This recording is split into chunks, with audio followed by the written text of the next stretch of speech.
Fashion में मातल चललू उघारे, हमर खजाई पड़ी तुहरे कपारे।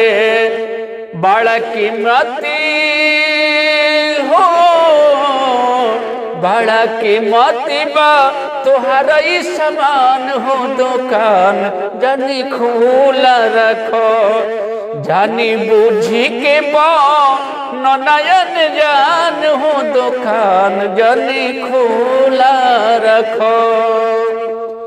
अरे कौन फैशन दहिया लऊ के उघार हो, कहला पकहेलू का बठता तोहार हो।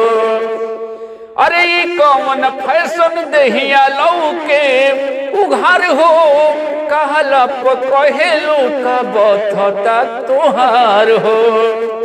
देखी डोली जाता हो, देखी डोली जाता केहू के ईमान हो, सब दुकान जानी खुला रखो, बड़ा कीमती तो हर ई सामान हो, दुकान जानी खुला रखो। दोष तोहार की दोष ई जवानी के, या दोष बाटे तोहरा उम्र के उठाने के।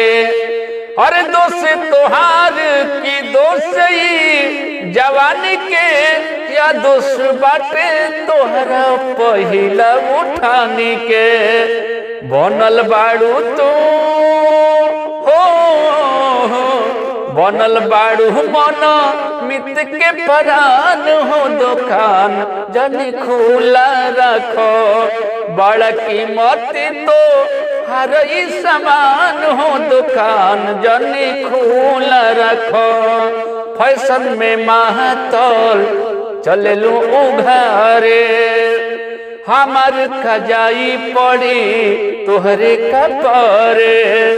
बड़ा कीमती हो, बड़ा कीमती बातो हर ई सामान हो, दुकान जानी खुला रखो, जानी बुझी के नयन जान हो, दुकान जानी खुला रखो।